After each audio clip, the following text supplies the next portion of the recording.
السلام علیکم، میں ہوں ماہنور اور آپ دیکھ رہے ہیں K22 نیوز۔ جرمنی کے شہر فرینکفرٹ سے دیکھیں رضوان خان کی رپورٹ۔ شریف اکیڈمی کی 16ویں سالگرہ کی پروقار تقریب فرینکفرٹ میں منعقد ہوئی، جس میں اردو زبان و ادب کے شائقین نے شرکت کی۔ اس موقع پر کیک کاٹا گیا اور ادبی محفل کا بھی انعقاد ہوا۔ پروگرام کا آغاز تلاوت قرآن پاک سے ہوا، جس کی سعادت مالین احمد کو حاصل ہوئی، جبکہ نعت اسد احسن نے ترنم سے پڑھ کر محفل کو معطر کیا۔ بعد ازاں شفیق مراد نے اکیڈمی کے مقاصد بیان کیے اور 16 سالہ کارکردگی کا اجمالی خاکہ پیش کیا۔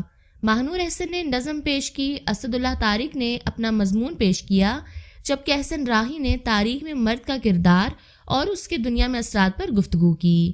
مہرین بطول نے اپنا افسانہ حق پیش کیا، جو یورپ میں رہنے والے پاکستانیوں کے جذبات کا ترجمان افسانہ تھا۔ اعجاز احمد راجپوت کا کلام ان کی اہلیہ تحسین زہرا نے پیش کیا۔ سائمہ کنول کو صدر وومن ونگ نامزد ہونے پر شیلڈ آف آنر پیش کی گئی۔ پروگرام کے آخر میں مشاورے کا اہتمام کیا گیا، جس میں شفیق مراد، کانتا احمد، سائمہ کنول اور سائرہ بشارت سمیت شعراء نے اپنا کلام سنایا۔ بعد ازاں مہمانوں کی خورد و نوش سے تواضع کی گئی۔